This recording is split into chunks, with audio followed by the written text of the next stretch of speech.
Alhamdulillah, alhamdulillahilladzi fadala syahra siyam ala jami'il syuhur wa aqwa bihil muslimina fi lailatil qadri wa suri wa ala nabiyina Muhammad sallallahu alaihi wasallam wa man tabi'ahum bi ihsan ila yaumil qiyamah. Yang pertama-tama dan paling utama, marilah kita panjatkan puja dan puji syukur kita atas kehadirat Allah Subhanahu wa taala. Di mana pada malam hari ini Allah senantiasa melimpahkan nikmatnya kepada kita, memberikan nikmatnya kepada kita, yaitu nikmat iman dan Islam, serta ditopang dengan nikmat sehat dan nikmat cepat. Dengan nikmat cepat dan nikmat sehat itulah Allah Subhanahu wa taala masih memberikan kita, masih memberi kita kesempatan untuk berjumpa di menjumpai bulan Ramadan di tahun ini. Dengan nikmat sehat dan nikmat cepat, Allah Subhanahu wa taala masih meringankan langkah kita menuju masjid Allah Subhanahu wa taala dalam rangka melaksanakan salat Isya dan tarawih secara berjamaah. Jamaah Masjid Al-Huda yang insyaallah dimuliakan Allah Subhanahu wa taala. Sebelum saya memulai kuliah saya pada malam hari ini, sebaiknya saya sedikit memperkenalkan nama saya.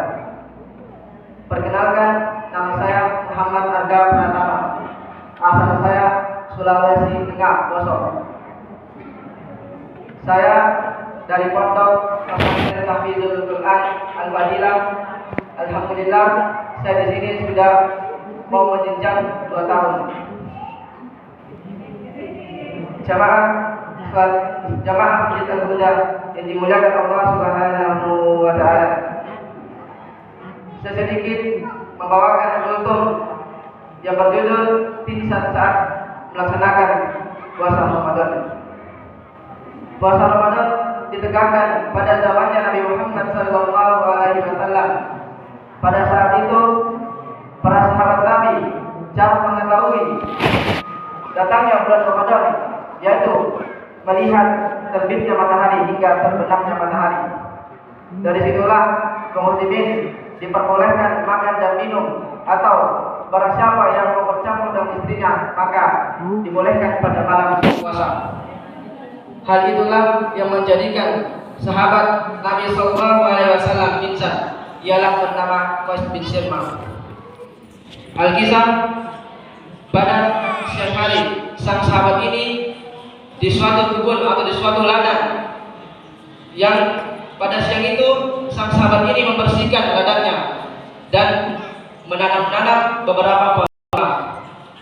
Hingga pada menjelang sore hari, sang sahabat ini pun pulang ke rumahnya untuk berbuka puasa dan menjumpai istrinya dan berkata, "Wahai istriku, adakah makanan atau minuman yang bisa dimakan pada sore hari ini?"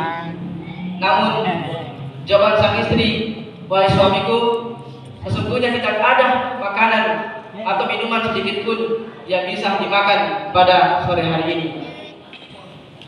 Kemudian sang sahabat ini pun menjawab, "Baiklah istriku." Tetapi sang istri pun berkata kepada sang suami, "Wahai suamiku, tenanglah di sini. Aku akan mencarikanmu makan dan minum untuk kamu berbuka puasa pada sore hari ini." Hingga sang istri pun keluar untuk mencarikan makan dan minum untuk sang suami. Tiba mendapatkan makan dan minum, sang istri pun segera pulang untuk menjumpai sang suami. Tiba di rumah, sang istri pun melihat sang suami tertidur dalam keadaan menahan rasa haus dan lapar. Hingga sang istri pun tidak mau membangunkan sang suami. Kemudian esok harinya sang suami pun berpuasa lagi dan tidak melaksanakan sahur di subuhnya. Kemudian apa kata sang istri? "Wahai suamiku, janganlah engkau berpuasa di hari ini. Sesungguhnya di hari kemarin engkau tidak berbuka puasa dan hari ini engkau tidak melakukan sahur." Kemudian jawaban sang suami, "Wahai istriku, sesulit-sulit apapun kondisi kita, semiskin-miskin apapun harta kita, aku tidak akan melanggar perintah Allah Subhanahu wa taala. Kemudian seperti biasanya, sang suami pun pergi ke kebunnya melaksanakan aktivitas seperti biasanya. Hingga menjelang siang hari, sang sahabat ini pun pingsan karena kehausan dan kelaparan. Hingga sahabat lainnya pun mengetahuinya. Kemudian para sahabat ini melaporkan kepada Rasulullah SAW. Kemudian Allah Subhanahu wa taala menurunkan ayat surat Al-Baqarah ayat 187 yang artinya, dihalalkan bagimu bercampur dengan istrimu di malam puasa, maka campurilah mereka, karena mereka adalah pakaian bagimu dan kamu adalah pakaian bagi mereka. Dan demikian itu Allah Subhanahu wa taala mengetahui bahwa kamu tidak bisa menahan dirimu. Tetapi Allah Subhanahu wa taala menerima tobatmu semua itu. Maka sekarang campurilah mereka dan makanlah dan makan dan minumlah yang sudah ditetapkan oleh Allah Subhanahu wa taala. Dan perhatikanlah antara benang putih dan benang hitam, yaitu waktu fajar, hingga tegaknya waktu fajar, maka laksanakanlah puasa hingga terbenamnya matahari. Kesimpulan yang bisa kita ambil dari kutub saya ini, yang pertama, kita selalu melaksanakan puasa kita dengan semaksimal mungkin dari terbitnya matahari hingga terbenamnya matahari. Yang kedua, perbanyaklah amal-amal soleh di bulan Ramadan ini, karena kita belum tahu apakah kita masih bisa berjumpa di bulan Ramadan yang tahun akan datang. Apakah kita masih bisa berjumpa atau bahkan kita sudah berada dalam tangan Allah Subhanahu wa taala.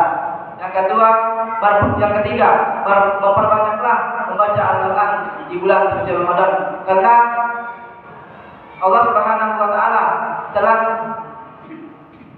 memerintahkan kita untuk membaca Al-Qur'an. Karena itulah Allah Subhanahu wa taala melipatkan pahala yang baik kita, yakni 1 huruf dilipatkan dengan 10 kebaikan. Jadi kita senantiasa melakukan amal-amal kebaikan di bulan suci Ramadan ini. Maksimalkanlah amal-amal kebaikan kita. Jangan sampai kita memperbanyak maksiat dan memperbanyak maksiat oleh Allah Subhanahu wa taala ditimbang dari kebaikan yang dilakukan di bulan suci Ramadan ini. Cukup sekian dari saya. Apabila ada salahnya, itu datangnya dari diri saya pribadi, dan apabila ada benarnya, itu datangnya dari Allah Subhanahu wa taala. Akhirul kalam, wassalamu alaikum warahmatullahi